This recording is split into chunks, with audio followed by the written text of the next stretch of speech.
Kevin Bowen here. Don't forget to listen to The Fan now on 93.5 or 107.5 FM. And check out our latest coverage online at 1075thefan.com. We got a big stretch coming up for the Indianapolis Colts.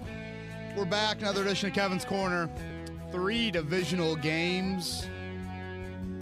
The Jags at the Texans and home to the Titans, a stretch that will largely decide the fate of the 2019 Colts. Joey Molinaro across the way, Kevin Bowen back. Another edition of Kevin's Corner podcast. And Joey, we've seen it a couple times this season. Even last year, I guess, dating back to that Jacksonville clunker down there, 6-0 shutout. The Colts have gotten up off the canvas before, and now they've got to do that again after 2 straight losses. Pittsburgh, you probably wouldn't throw in the straight clunk category, but certainly you would Miami. You survived Denver. You haven't played good football the last three weeks, but you survived the first one, and then obviously last Sunday was awful. And I don't know, man. I think anything short of about 2-1 with a win over Houston, you're going to have the steepest of climbs to get into the playoffs. Yeah, remember we talked about the America's game a few weeks back. Yeah. I forget what it was. NFL Films action. Yeah, I think it might have been after a Vinatieri issue again, which we'll get more into. But this seems like it's kind of one of those periods, where you're sitting at 5-4, coming off a bad loss. What's going to happen with the season? Jacksonville the last couple of years had your number. Coming off a bye. Nick Foles is returning. This is gonna make or break. And some might argue these 2 games in the next 5 days.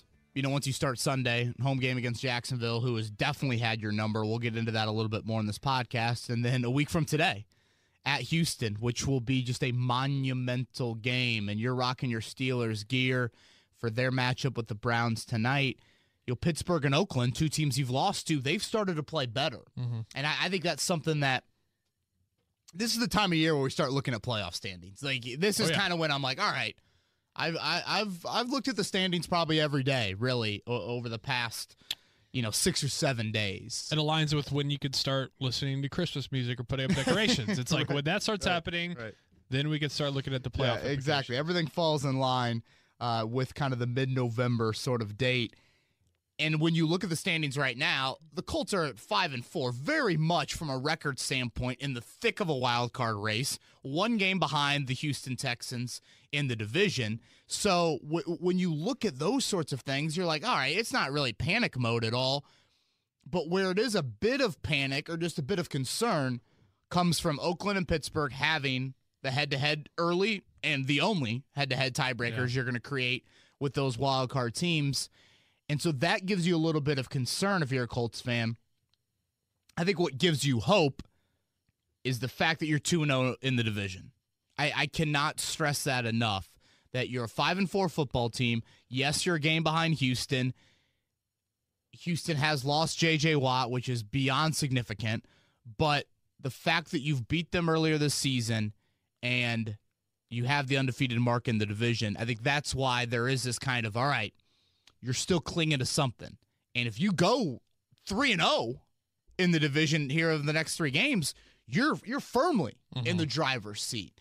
So just what a huge stretch. And boy, man, Thanksgiving dinner is going to taste one way or the other for Colts fans, for Frank Reich, for this football team, because we're going to learn a lot about the ability to continue to bounce back, the ability to overcome some injuries, all those sorts of things here in the next 5 days, starting, I think, really on a Sunday afternoon. Everybody says it. The easiest path to the playoffs is to take care of business in the division. Win your division. Doesn't matter if it's 8-8 or we've seen 7-9. Exactly. I mean, just win the division, take care of those opponents, and you're sitting pretty. And lastly, before we move on, Joey, I go back to Jacksonville last year when you had the clunker, and I go back to even Oakland earlier this year, which Oakland is a better football team than what we thought back in Week 4. But the way you played in that game was inexcusable. Let's go back to Jacksonville.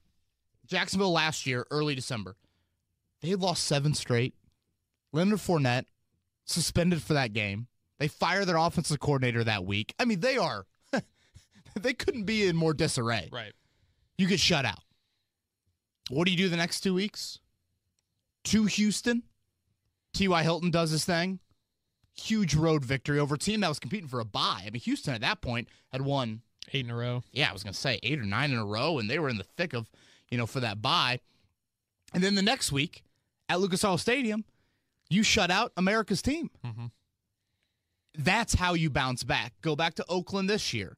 You have all the drops. You're a touchdown favorite. That's a bad loss. Jacoby Brissett makes that one error that we haven't really seen him make very often at all this season with that late pick. You're 2-2. You think you're reeling a little bit potentially because Kansas City and Houston are on the schedule. And what do? You go to Arrowhead and get a monumental win, and then you come back from your bye and you beat the Texans at home. So this team has shown an ability to bounce back. Some might argue this stretch right now that they're in, they've played the poorest. If you're going to compare those kind of the Jacksonville time that you were had that loss and how you're playing around that moment, and then Oakland as well, you're probably playing the poorest right here, right now. But still, you've done it before. Can you do it again? We're going to get into that. We're going to get into some predictions, a few Twitter questions, and as well some reaction to Adam Vinatieri. Oh, boy. And I'm looking forward to that a lot. It's kind of our own version of, celebrities read mean tweets from Jimmy Kimmel. We'll get into that. But let's start, Kevin, with things you learned. And I mentioned Adam Vinatieri. Frank Reich comes out yesterday, sticking with Vinny. Yeah, second workout for the Colts didn't lead to any tangible results. So I would say the public words of affirmation with Adam Vinatieri have slightly lessened, but the actions remain the same. And I made it pretty clear on Monday's podcast what I think of that, and I will reiterate that. I don't understand how you can continue to stick with him at this point of the season. And Frank Reich mentioned yesterday about leadership. That was kind of the popular theme. We believe in him. His leadership means a lot. His presence means a lot. And Joey, tell me if I'm totally wrong, but when I think leadership and I think presence, doing your job and doing it well is the most important aspect of being a leader. If you can't do what you're supposed to do, how is anyone supposed to follow you? Right. Kind of discredits everything. That's how I look at it. And I look at it, honestly, 10 times more for a specialist in the NFL. If you're a punter and you're a kicker or a long snapper and you're on the field for whatever, 5 or 6 plays a game, and you aren't in the trenches and you aren't getting hit and you aren't in kind of the whatever you want to call it, the normal aspects that we think of football, if you're not doing your job, I just don't know how you can really lead. So I'm just not sure if I totally follow that. Frank Reich gave out the whole Marv Levy quote of, you treat everyone fairly, but not everyone the same. And I get it. Not every player is treated the same in every NFL locker room. I understand that. And then he goes back to the 24 years. And when does that track record run out? When does the leeway run out? Exactly. When do we start thinking Father Time has caught up to Adam Vinatieri? Because the reality of the situation is this, Joey. They've given Adam Vinatieri 1-year contracts the last 2 off seasons. If Adam Vinatieri is 27 years old, you'd be giving him a 5-year contract. They've admitted that the age element is there. That's why you aren't extending him with these huge contract numbers that you would do with Justin Tucker or right. Will Lutz, or insert whoever you think is a great kicker in today's NFL. So I don't know. I don't totally follow what the Colts are doing with this. And as I mentioned on Monday's podcast, the biggest element to me of this right now is not necessarily the 5 missed field goals, which isn't great, not even good. It's the extra points. And when you see free agent kickers out there that have made a high number of extra points in their careers or even this season, whether that's Matt Bryant, whether that's Cody Parkey, even some of the guys that you brought in, Mike Nugent, yes, missed 3 field goals with New England earlier this year, also only missed 1 extra point in 5 games. Greg Joseph, some of these other kickers that Nick Rose, another kicker that you brought in earlier this week. It's a stat that I looked up, I think, just after Monday's podcast, and it is beyond astonishing to me because we know the NFL changed the extra point rule in 2015, moved it back to 33 yards. So since that season, you've had 155 kickers attempt at least 16 extra points in a season. So a pretty good sample size, 16 extra points, 155 kickers since 2015. At 70% this season, Adam Vinatieri is dead last on that list, which is notable enough. But then you look at the guy that's just above him. Adam Vinatieri's at 70%. The guy just above him is Blair Walsh at 70. I want to say it's 78%. 8 percentage points from 155th on that list to 154th. I mean, to say that he's been bad would be a compliment. Those are the facts. I mean, this is just pure, straight evidence. So, Reich mentioned yesterday we worked out the kickers, and we just feel like Adam's the best person to get us out of this, and more or less didn't like what they saw, and I don't know. Obviously, we aren't watching those tryouts, but well, for what it's worth, I put a poll up on the fans' Instagram story. Who at this point, who would you rather have, Cody Parkey or Adam Vinatieri? It was about 68% Adam Vinatieri for the vote. So you think that's Parkey's stigma? Yes, but that's why I did that, is because I'm saying, okay, well, if they're bringing a guy like this in, who you want to roll with? You want to still stick with Vinny because you know him and you don't want that double doink stigma? And apparently people did. I was listening to Pat McAfee this week, and he made it pretty clear that Vinny hit it fat in a huge situation, the extra point on Sunday against Miami. McAfee also brought up how Vinatieri said to him, and I think we've heard him say this publicly numerous times,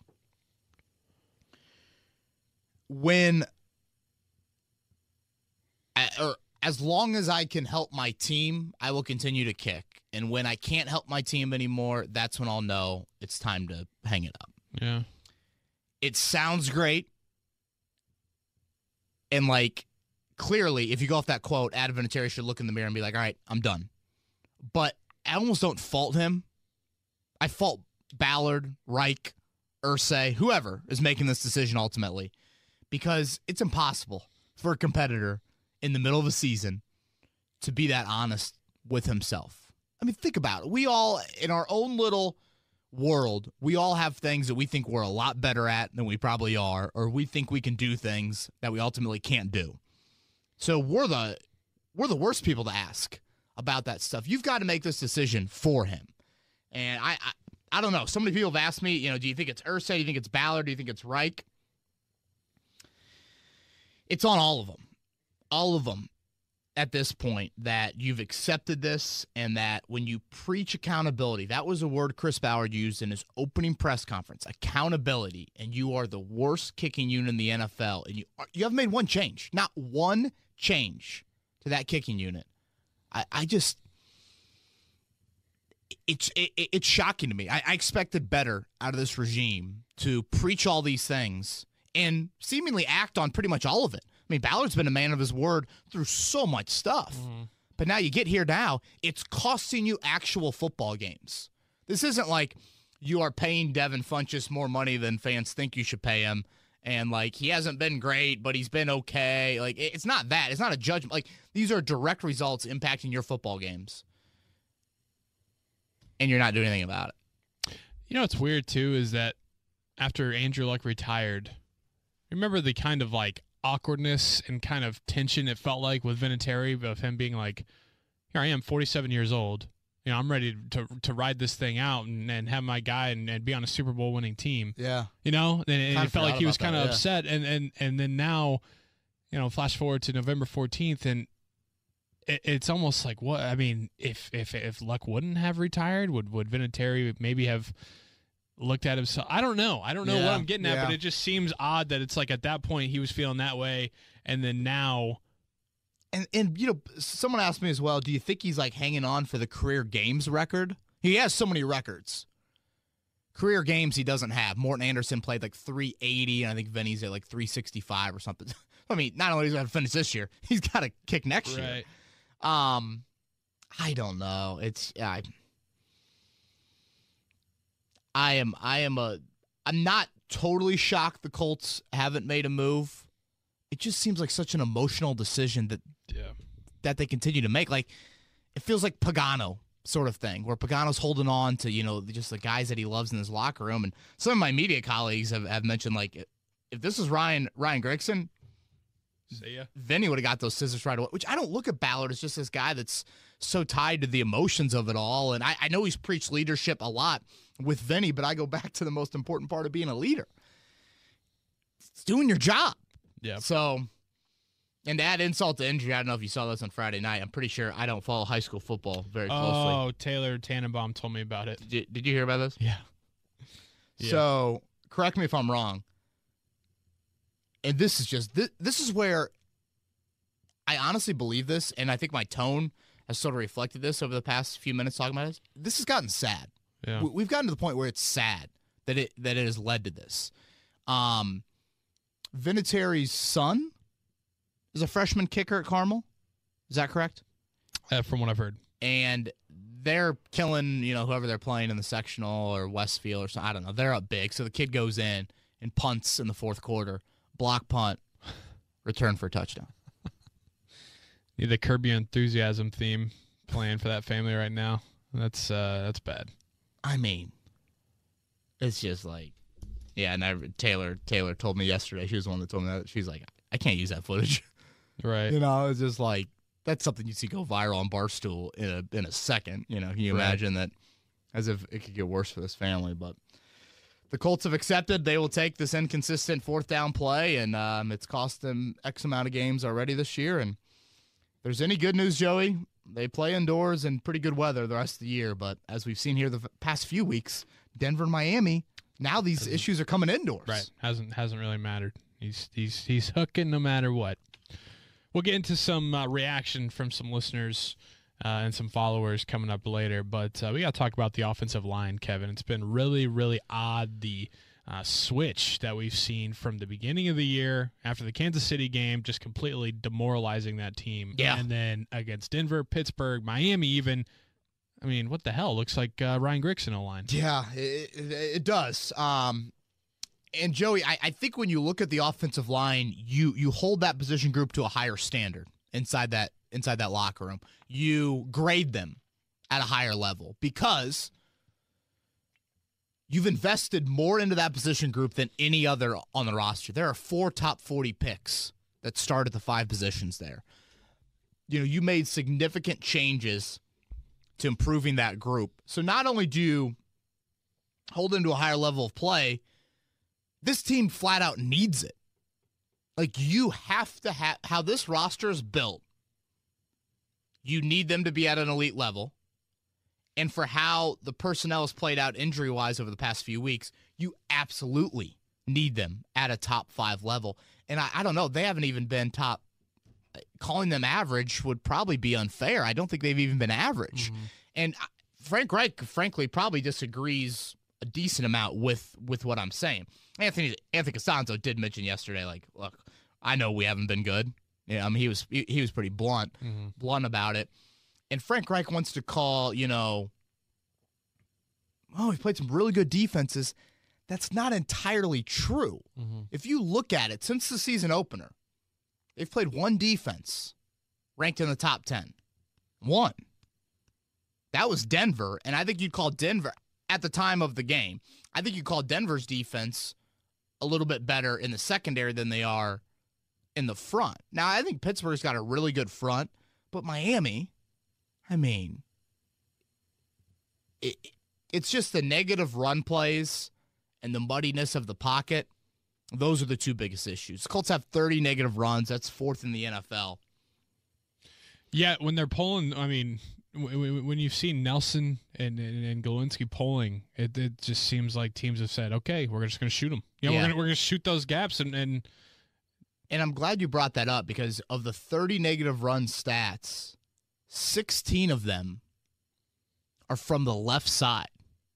which you'd think that's Costanzo and Nelson. But when I go back and watch some of those negative runs, if it does happen on the left side, a lot of it is the right side gets beat, and then they make the play from the back. And a lot of those, like a good amount of those runs seem to be kind of longer developing. Slower developing, yeah, for sure. And let me say this. This is not all on the offensive line. A large chunk of it is, but the tight ends have not been great. And even Marlon Mack and the running backs have had some issues in pass protection as well. But still, the line's been healthy. Like that's the big, like what happens when an injury occurs? I mean, you're 11 games in the season, and Ryan Kelly has missed, or 9 games in the season, 11 weeks in the season. You've missed Ryan Kelly for 2 quarters, and that's it. I mean, you've been incredibly, incredibly healthy. So, yeah, I think that's where the disappointment comes. You know, I asked Frank Reich earlier this week, is it a Goosh thing? Is it a Chris Strauser thing? He made it very clear he feels like Chris Strauser is doing a lot of good for that offensive line. But again, you know, given how this roster is built, the Colts can't have the O-line be anything but an unquestioned strength of this team, especially if they want to get on a run here to end the season. And I think it's a mixture of things. I think we've seen probably more so breakdowns in one-on-one and handling stunts, especially on the right side. Braden Smith and Mark Lewinsky has been an issue. But we also, I think, have seen some identification stuff against Miami that the negative runs, I get that you're going to have more because you do run the football more so than other teams, but you start looking at the numbers right now, Joey, you're ranked 21st in the NFL in yards per carry. You know, that's not a number I think anybody expected through the first 9 games of this season. And have the injuries at receiver and the lack of vertical passing game contributed to some of those run numbers? Without a doubt. I don't want to lose sight of that. But still, I think the offensive line needs to play at a higher level. And Frank Reich has even mentioned it before. I don't care what those boxes look like. You still got to have some sort of success against them. And the Colts just have not had that here as of late. Lastly, of things you've learned so far this week, Kevin, what's going on with the latest with the injuries? Devin Funchess, is he going to be back out there this week? So Funchess practiced Wednesday, non-contact, the first practice he's had since the season opener. As of right now, and we are recording this early on Thursday morning, I'm going to say no on Funchess. It just seems like there are a few more boxes that he needs to check, full contact being one of those. And he's eligible to play on Sunday, but he's been eligible to practice for 3 weeks and didn't, practice throughout a lot of time. Him and Nick Foles both suffered the broken clavicle in week 1, and it's 2 totally different positions, but Foles is going to be ready. And I'm just not sure if Funchess is going to be ready. So basically the Colts now are in a 21-day period where Funchess can practice. At the end of those 21 days, you have to make a move by then, either to call him up or put him on IR for the rest of the season. I expect him to be called up at some point, but I'm just not sure if that's going to be this weekend. Jacoby Brissett, great news. Full participant in practice yesterday. Barring any setback, he's going to be under center Sunday against the Jags. For those of you that might feel like Chad Kelly deserves to be the backup, Frank Reich pretty much shunned that idea Wednesday during the press conference, said Brian Hoyer is definitely the backup this week, and there will be no competition there. So the Colts are making a decision earlier in the week on their starting quarterback, which I am all about. Yeah. And I will be curious. Watching Jacoby yesterday in the limited time that we watch him, I do feel like he's moving better than he moved last week. But that Jacksonville front, we'll get into a little bit later. They still got some dudes up there. Yeah. I know they don't have Jalen Ramsey, but, man, they got dudes. I was watching that Monday Night Football game, Joey. I don't know how much you watched that. It was a good one. Seattle, San Fran. My biggest takeaway on that, there are some bad mothers on those 2 defenses. Yeah, San Fran especially. Yeah. I mean, there's just some – it's like that. Those 5 or 6 years of drafting a D lineman in the first round Finally paying off. Not only first round, hell, they're drafting top 15 defensive linemen. Right. You know, it was top 10. I mean, it was Solomon Thomas, Buckner, Bosa. Bosa, yeah. They did not mess around there for a while. Bosa could kill me with his bare hands. Yeah. Like he's a monster. Bosa or Watt family in a dark alley. Who do you not want to see? Bosa. They got history. They got family ties to the mob. Do they? Oh yeah. There's like Is that real? Oh yeah. Like I think their grandfather or their great grandfather was like a notorious just hitman for the mob. God, that's awesome. Yeah. That's awesome. So they got it in their blood to, take some people out. Couple more injuries before Okay. we move on. T.Y. I asked Frank Reich specifically, will he practice this week? Oh, boy. Am I going through puberty? It sounded like I was back at Disney World with Mickey God. Mouse. Boy. I feel like my buddy Chris Fangman back in high school. I couldn't tell if you were doing that on purpose or not. No, that was natural. I'm growing facial hair for the month of November. That's great. That's a real kick in the you-know-what to start your Thursday. Let me drink a little bit of water after that one. This week? To kind of humble me. That's great. Boy, the Bosa family had me nervous there. All right, where are we at? Hilton? Yeah. Yeah, so I asked Reich, will he practice this week? A little bit more of a deeper voice Nice. there. And Frank Reich said he will not practice today. So Frank Reich hinting at not going to rule him out just yet, but as we said on Monday's podcast, as we tape right now, T.Y. Hilton is 2 weeks removed from the injured calf. And this is kind of a 3 to 4 week sort of injury was the original timetable. So that Houston game next week will be just after 3 weeks. We're going to find out a little bit more on Hilton here potentially today or tomorrow, but I don't expect him to play against Jacksonville, but you never know with him. And I think one thing you got to look at, Joey, is just the lack of vertical passing game, which has been a storyline all season. And here in this rut, the sort of 3-game rut that you're in, you've had 2 passing plays of over 25 yards in the last 3 games. 2. One of them, Jacoby Brissett escapes Von Miller and finds Hilton. And the other one, Paris Campbell's catch and run in Pittsburgh. There's just nothing. There's just nothing with this wideout group right now. And Miami's defense, their secondary with a bunch of no-names in that secondary, they're like, there's a bunch of no-names in that wideout group. We're just going to come up and play man, Right. and we're going to win. And they absolutely won. So that has to change. And I sit here on Thursday think to myself, I don't know if you're going to get any of your top 3 wideouts back. I'm not sure on that right now. So we'll monitor Hilton here over the next 2 days. And then lastly, Paris Campbell, he mentioned that broken hand against Pittsburgh, maybe back for Tennessee. I want to say it's like December 1st. So 2 weeks from now. Yeah, you won't play against Jacksonville and Houston. And I know we had a lot of questions on Deion Kane coming out of Monday's podcast, back on the practice squad. Caught up with him yesterday in the locker room. And, I was just like, hey, what was Chris Ballard's message to you? And he said, Ballard says, he just wants me to key in, lock in, and take this game serious. It's the National Football League. A lot of talent comes and goes. Put my head down and work and rise up and be the type of person that he wants me to be. Deion Kane right now is on the practice squad. You're seemingly about to get healthier at receiver. I don't see where Deion Kane makes an impact the rest of the season. Mm-hmm. What a bummer. Yeah, I'd be surprised. And Kane did mention that some teams reached out to him, about claiming him or maybe signing him once if the Colts didn't bring him back to the practice squad. But it seemed like the consensus from around the league was we need guys to contribute right now.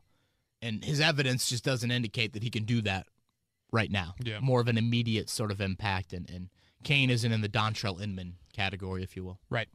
You want to do some Twitter questions? Yeah. Yes. Sorry. One more. Pierre Desir didn't practice. He's practiced 3 times in the last 14 practices. That's not good. You're so thin at corner right now. You got to get Pierre Desir healthy. maybe you don't need him for, this week or something, but, DeAndre Hopkins next week, Mike Evans in a few weeks, Michael Thomas down the road. Oof. You got to get Pierre to Sear healthy. Yeah, for sure. All right, let's hop into a few Twitter questions here on a Thursday. From Sincere, how likely do you think it would be, depending where the Colts end up drafting, the Colts would move up in the draft to get either a top pass rusher or a wide receiver? With that Skins pick looking like it's going to be an early second-round pick, could help with moving up to the first round. I think it's safe to say those are the two biggest needs, being that the Colts are 0-7 without T.Y. and not consistently getting pressure on opposing QBs unless they're down a starting O-lineman. Yeah, no, I think that's very, very good rationale by Sincere there. Moving up, I'm not necessarily sure if that's the answer because I still look at it as like you kind of got several needs. Again, putting quarterback to a side, receiver, D-end, what about D-tackle? Corner. If Pierre Desir is going to have this injury stuff, and you aren't sure, you always need corners. I also throw offensive line into the mix as well. And tight end. If you're going to let Ebron walk in free agency, all of a sudden tight end becomes a need. Jack Doyle turns 30 in May. I'm all aboard bringing back Jack Doyle, but still, there's several positions. So trading up, now all of a sudden, are you hurting some draft cap? It's going to be a very interesting dilemma here of do the Colts look at it and think, all right, let's just build around Jacoby Brissett. We can't afford to give up a bunch of draft capital if there's not a quarterback that knocks their socks up. Maybe do they take a quarterback in the 5th round or somebody and it's let's develop them? Yeah, boy, gosh, it's going to be fascinating. From Keenan, he says, hey, Kevin, just want to vent for a second. Jacoby said he wanted to play, and Coach said he was 85%. All caps. He needs to play. This is a 16-game season, and without luck, there is no margin for error. I'm still very much taking a wait-and-see approach on Jacoby, and after a lackluster performance against Denver and then a no-show last week, I'm leaning towards not being sold. Hoyer was bad, which made everyone be like, see, Jacoby can lead us. What do you think of Jacoby? I don't think much differently of him than I probably thought when he was playing against Denver and Pittsburgh. I think he's done a ton of good. I think you saw on Sunday his strength of protecting the football is so valuable. There is a balance between pumping the ball down the field and still being prudent with those decisions and things like that. But yeah, I see no reason why I'm going to change kind of my stance on what I've seen out of Jacoby Brissett of done a lot of good, not sold on him being your slam dunk, write it a $100 million contract for him in the offseason or insert whatever type of money he is. But I also don't sit here and be like, oh my gosh, he's been so bad that you need to get rid of him. I'd be really surprised if Jacoby Brissett wasn't on this team week 1 next season. I'd honestly be pretty surprised if Jacoby Brissett wasn't your starter week 1 in 2020. Now, you can still draft a quarterback very early and have that guy sit behind Jacoby. Now, that might be awkward, but, obviously Kansas City and Ballard did that with Patrick Mahomes and Alex Smith. So, been a little bit better than I thought he would be, certainly. From Ben, he says, Chris Ballard is a smart guy. At this point, do you think it's Jim Irsay that's keeping Adam Vinatieri around and not allowing Chris to waive him? I get this question a lot. We haven't heard from Irsay since week 2 about Adam Vinatieri. And, when we heard Jim Irsay after that Tennessee game, he seemed to be more on this is a huge issue than anybody. He was very vocal about the problems that they were having as a kicking unit. The only time we've heard Chris Ballard talk about it was last week with Matt Taylor, and he said that it's not on one guy and it's 11-man operation. So that lends me to think that Irsay is probably more pro getting rid of Vinny, or at least acknowledging publicly that it's a problem, and Ballard's not. But again, I'm basing that off of two comments 2 months apart, and a lot have happened since then. And who knows what they're going to say publicly versus behind the scenes. If Jim Irsay would want him cut, he'd be cut. That's right. That's an owner. Having said that, Jim Irsay calls Chris Ballard the greatest general manager hire of the 21st century, and you would think he'd give him all the say in that. So it's really tough for me to be like, if Reich wanted him cut, would Ballard abide? That's where more of the struggle would be as compared to Irsay and Ballard. Yeah. Right. And then if Ballard wanted him cut, does Irsay overrule that because it is out of Vinatieri? Right. I think that's what I wish I had a better answer on that. I legitimately think Ballard and Reich believe. I do, which is probably scarier than anything. Honestly, you would hope from a decision-making standpoint that Irsay's just like, he's on the side of our building. We can't cut. Like, you would hope it's something crazy because the malpractice shown by the two decision-makers are just, odd. It makes very odd. Yeah, my voice will crack another 1,000 times. From Matt, possible topic for the next Kevin's Corner, and here it is. I just ranked the league 1 to 32. Colts are at 16. Teams we beat equals 16.4. Teams we lost to equals 19.3. Remaining schedule equals 15.4. What would yours look like? Oh, God. Well, that could take me about an hour to crunch all those numbers. Yeah. Power ranking-wise, Colts, I don't know. I'd probably place them like 14-ish in power rankings. Which I guess is just on the outside of kind of a playoff picture. I do think the schedule's a lot tougher down the stretch. Yeah. I mean, is there any game you look at these last 7, which is home to Jacksonville, at Houston, home to Tennessee, at Tampa, at New Orleans, home to Carolina, at Jacksonville? I don't look at any of those games and think the Colts should be favored by more than about 4. Right. Home to Tennessee and at Tampa. Yeah. But, I mean, has Tannehill done something there? Looks like it. And I mean, with Carolina, it looked down and out, and then all of a sudden Kyle Allen has them, a chance to win the game at Lambeau in the snow. And they're going to be in the thick of a playoff wildcard race probably in Week 16. And Tampa's just so weird. Like Jameis and Bruce Arians will have a couple games where they score 30 points against good teams. So, yeah, what did he say on the final teams in the schedule? Ranks them 15 or something? 15.4. Oh, I would almost go a little higher. Maybe there are kind of some mediocre teams in Jacksonville and Tennessee, but... And, Jacksonville, Tennessee, Tampa probably weighs that down. Yeah, but still, I think the back half of the schedule is going to be a good test. From JJ Marie, are the Colts hurting themselves because of lies and what I call the hashtag culture of secrecy? Started with Luck's injuries and still continues. Examples: Kane is great, cut. Jacoby practices, inactive. Vinny okay, misses kicks, probably injured. I think they're all individual case studies. Like, they aren't lying about Deion Kane. Deion Kane looked great.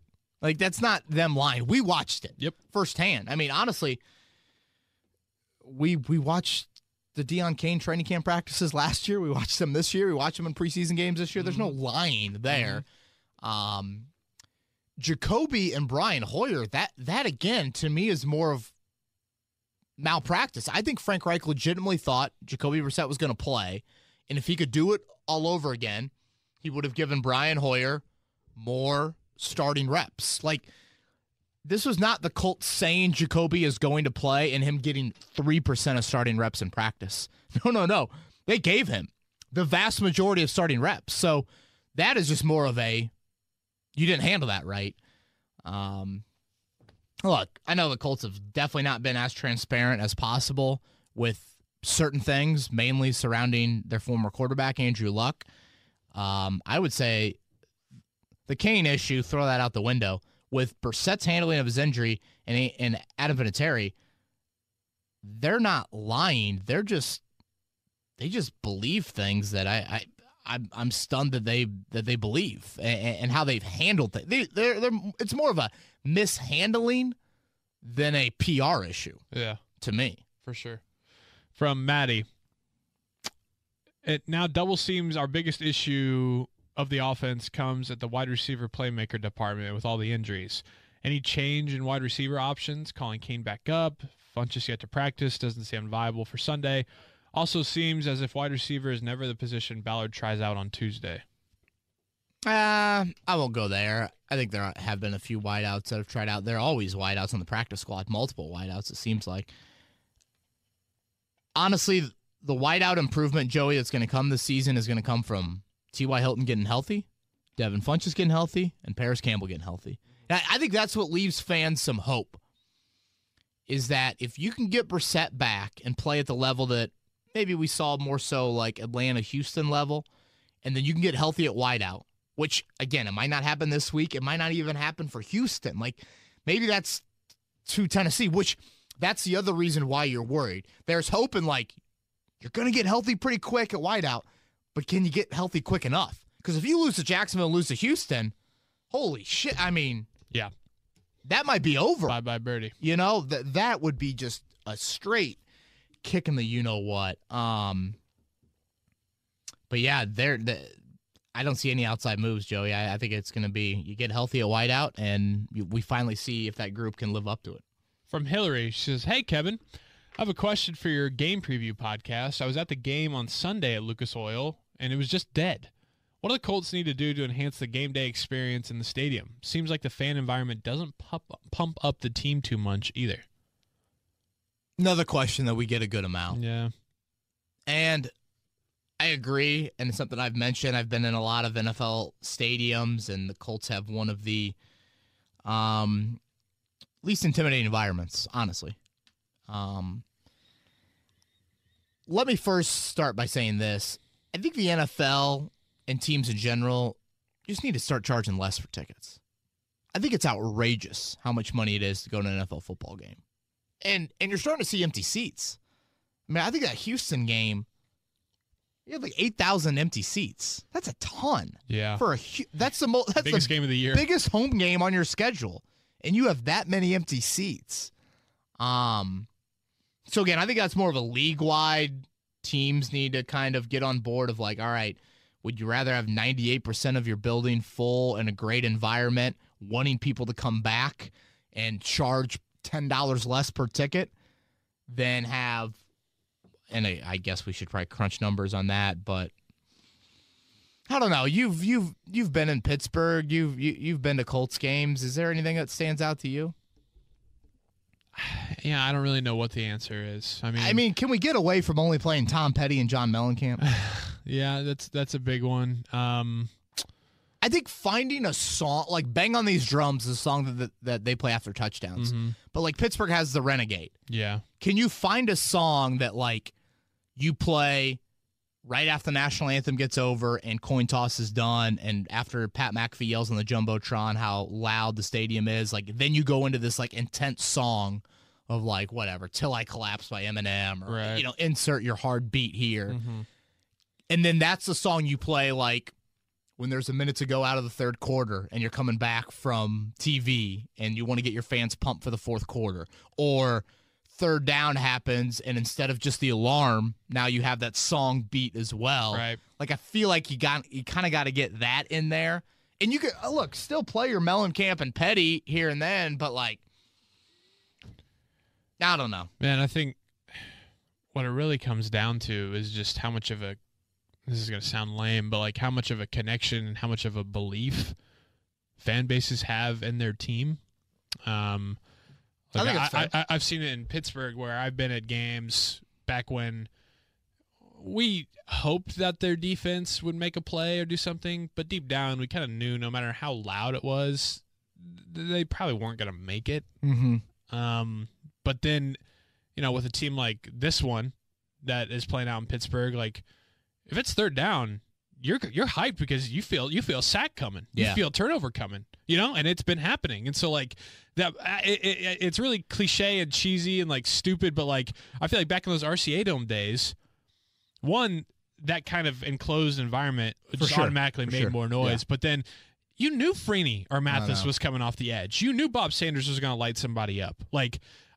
Even with Darius Leonard, I don't know if people still feel that way. So even when on third down or an important situation, it's just not that same kind of like, oh, it's coming, like rabid dogs just like ready to go. Right. I think that's fair. And obviously offensively this year, they have not been anywhere near very exciting at all. So that plays into, I think, a little bit as well, because when you are putting up big points offensively and boom, here comes touchdowns and bang on these drums all day, that does carry over a little bit to your energy when the defense is out there. So I mean, what, you've scored over 24 points at home maybe once, twice? I mean, definitely not recently. So, yeah, it's a question I get a lot. Changing up the music is probably my biggest answer. Again, more of a league-wide thing. Can you make tickets a little bit cheaper? I mean, I know the Colts invest a ton into in-game experience and marketing and send people on the road just purely to take notes of other venues. And, yeah. Well, it's tough, too, because, like, in the NBA, you have a small enough arena where you can have little fan sections like the Pacers do that can kind of have their drums or their, make more noise and be more of like a student section. The NFL, you got a 68,000-person stadium. It's tough. You can't really do that. No. You can't. And the NBA and, Major League Baseball, like, they know how much in-game experience people are going to baseball games because they enjoy having a hot dog, drinking a beer, and singing the seventh inning stretch and, like, being outdoors. Like, the NFL, it's like you really rely on your product on the field. And also, I think other things, like, need to happen where you're showing tons of replays. Like, and I know home teams don't want to show replays that can go against them, but that's why people love sitting on their couch. They see the HD replay right then and there. Fantasy updates on the board probably need to be like a little bit more frequent. Yeah. Can you get to the point where it's like when Dean Blandino comes into a game on CBS and makes that announcement on a call, can you put something on the Jumbotron that explains why? Yeah. I don't know. I know some of these are probably a bit far-fetched, but we do our best to answer these things. Hillary, thanks for the question. From Craig, this is the last one I got here. Maybe it's not the last one. From Craig, given our offensive struggles the past few weeks, why are we not employing a no-huddle offense as a change of pace? Love the pod. You've been hurt, particularly at quarterback. So, yeah, I mean, those are the reasons. I don't think we've seen any no-huddle from the Colts. So, yeah, I think those are the reasons why you haven't seen that. Actually, that is the last one that I had. Cool. So before we get into the keys to the game and the prediction, Kevin, we're going to bring a little bit of mean tweets, Jimmy Kimmel action to Kevin's corner. I don't think I've had my mentions blow up this week. Really, more so on a topic than any other topic. Obviously, Andrew Luck, right, and the whole retirement, but this Adam Vinatieri stuff's got people nuts. So what I'll do, so yesterday you tweeted out after Frank Reich had talked, saying that Frank Reich says the Colts are sticking with Adam Vinatieri as their kicker. That was your tweet. Yes. Plain and simple. One sentence, short and to the point. And here are a few of the reactions, and just feel free to chime in as you see. Frank Reich says the Colts are sticking with Adam Vinatieri as their kicker. From you. From James, is it too late to tank? Going there. I actually got a couple of those. From Razor, so should he or Ballard be fired for this decision? Someone has to be. It is criminal. Unless, of course, one of them are trying to do some point shaving, ... A few extra points here or there. No, I'm just kidding. Can you folks. imagine, if that was a story? Obviously, it is not, right, but, can you imagine? Yeah. I mean, anytime that gambling, now that gambling's such a big thing, you're always going to have those folks that are like, it's a conspiracy. If this was the Las Vegas Raiders, there man. would be, legit. Investigations. Oh, yeah, 100%. Again, the tweet from Kevin. Frank Reich says the Colts are sticking with Adam Vinatieri as their kicker. Drew Russell responds, Frank Reich sounded like a fourth grader trying to convince his mom that he's, quote, really, really sick and needs to stay home from school. Yeah. I don't know if I've ever told you a story, but I hated taking medicine when I was younger. Who didn't? Especially pills. And so my parents' room was across the hallway from me upstairs, and so I'd go into their room. I don't know how old I was, probably first, second grade. I'd take the pill, like my mom would hand me the pill, and then I'd say, "Oh, my water's in my room," and I'd go in there and act like I was taking it, and I would put the pills underneath my bed, nice, and not take them. And when my parents found them, or like when I was sick for like 2 straight weeks, I blamed them on the people that lived there previously. You said that they left the pills under your bed? They left the pills. So I think I was under the impression that when you moved, you just got the furniture of the people that lived there before. That one doesn't really fly. Doesn't really fly. Yeah. I was the same way with vitamins. I hated taking vitamins because they were just nasty. And so I would... Like chewables? I would be like, oh, I'm taking it on my way to school. And I would throw it out the window. Like, this isn't high school even. I would throw it out my car window. And my mom is so insane that one time she had a suspicion that I wasn't taking them. And she saw something off the side of the road, like an orange little thing, pulled over and saw that it was my vitamin. And so I got in trouble, and she was like, we need to start taking your vitamins. Oh, my God. Your mom and my mom. Yeah. Definitely. The things kids do, man, to not be healthy. It's insane. But in all seriousness, doesn't it kind of sound like a fourth grader telling it, like, it's almost like they are trying to get themselves. They're in this room, and they're like, come on. Really convinced. He can do it, right? Like, I believe in you. Yep. Like, your worst hitter's up to bat in T-ball, and the manager pulls the kid aside and is like, Johnny, straighten up your glasses. I really believe you can do this. And then he walks away, and you're like, all right, game's over. Yeah. Buy the walking tacos. This is my personal favorite here from John. Captain of the Titanic, quote, full speed ahead, no worries about icebergs. That's a really good parallel. Honestly, there. if you can't laugh a little bit about this, I know I said earlier it's sad, but if you can't laugh a little bit about it, you're gonna go crazy. Right. Yeah, that was my personal favorite. Couple more here. Again, you tweet. Frank Reich says the Colts are sticking with Adam Vinatieri as their kicker. It got 63 replies, 29 retweets, 109 likes. Probably has more now. From @ShabangShabazz responds, every young Colts player is learning that the myth of accountability in Indianapolis is a joke. It can't, tough to deny there. I was going to say, I don't disagree with that. There is a double standard in that locker room. And then Kurt has to drop, of course, the classic, it's the meme that will live forever, the crying Jordan. Oh, boy. In the rain. Yeah, I quote tweeted it with the crying Jordan face in the rain.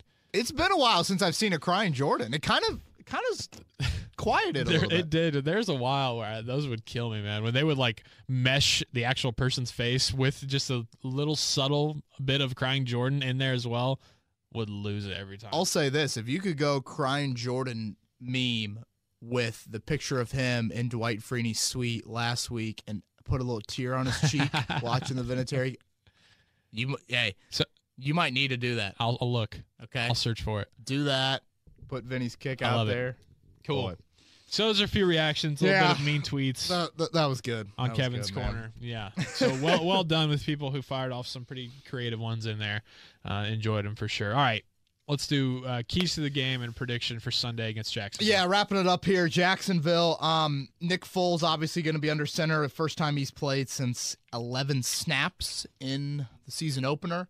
Nick Foles got a great deep ball, something Frank Reich talked about earlier this week. So I think there's a balance there of selling out on Leonard Fournette, getting the deep ball going. That's, I think, what Jacksonville is going to try and do. It's weird. Their offense, obviously mainly with Gardner Minshew, they've moved it pretty well. They're like a top 15 offense in a lot of categories, but not situationally. They don't really score. And then on defense, they are really not very stout outside of getting after the quarterback. They've been below average in kind of rush defense, pass defense, those sorts of things. Certainly not having Jalen Ramsey hurts. And before I get into three keys, I had forgotten, Joey, the Jaguars have dominated the Colts lately. Like, dominated. Doug Marrone becomes head coach in 2017. Yep. Jags are 3-1 against the Colts. Mm-hmm. They've outscored them 87-39. Yikes. 87-39. Yeah. 2 shutouts. The Colts have not scored against the Jags in 6 straight quarters. Remember, they got shut out in the second half of the meeting at Lucas Oil and held on for dear life to win that game last November, I think it was. After the Quentin Nelson block. Yeah, great call on that. The last 16 drives for the Colts against the Jags. Punt, INT, punt, missed field goal, end of game. INT, punt, turnover on downs, fumble, punt, punt, punt, punt, punt, turnover on downs, end of game. Now, a lot of those, obviously, were the continue to go for it on 4th and 1 in the meeting last year down there in Jacksonville. So, kind of interesting little subplots in the game. But 3 keys to victory for the Colts on Sunday. Number 1, protect Jacoby Brissett. They got dudes up front. Calais Campbell, Yannick Ngakoue, who has owned the Colts, and Josh Allen. I keep on forgetting they have Josh Allen. Top 10 pick, and he has been outstanding for them. Again, you need your offensive line to be elite, and Jacoby Brissett's movement. His escapability has been great. Can he continue to do that coming off the injury? Key number 2, slow down Leonard Fournette. While the Colts have been not played well against Jacksonville, they have owned Leonard Fournette in the 2 meetings. Fournette was hurt one time, suspended in the other meeting. He has, I want to say, like 40 carries for 110 yards, or no, even more carries than that. It's like 2.5 yards per carry. Very small number. But this is the best running back the Colts have seen all year. So we'll see how that goes. Colts have done a great job in limiting 100-yard rushers since last season. And then lastly, just get off the canvas. Like Jacksonville last year, Oakland the year before, can you bounce back? How resilient are you? I think that is a huge, huge storyline in this game. What do you got? What's it going to be? I'm going with Vegas. Colts are favored by 3. I'm going to go with the Colts. Okay. Now, some say I'm ludicrous because if T.Y. Hilton doesn't play, how can you pick the Colts? But I think there's going to be a little rust in Nick Foles.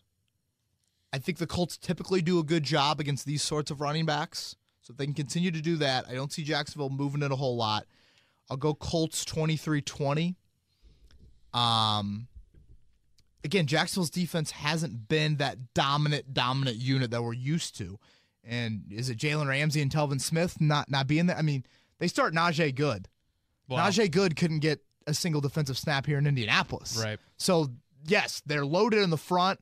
Still have a couple guys, but I'm just not sold on them. So I will go 23-20. We do need to watch the tight end injury report because Jack Doyle and Mo Alley-Cox both missed Wednesday's practice. So no. We'll keep an eye on that as well. All right, man. Sounds good. What do we got coming up the rest of the week?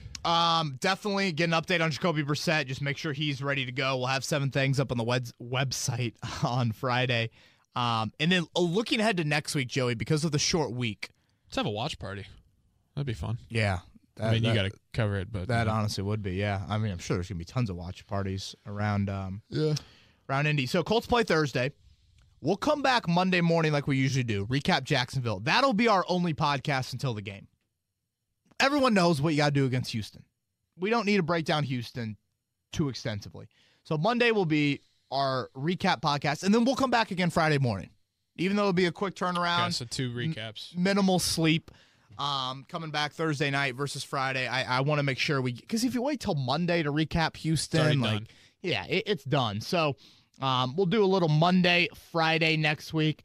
Then the following week is Thanksgiving. We'll probably have a podcast like Tuesday or Wednesday. That'll be it for wow, it's already Thanksgiving for that week. Yeah, man.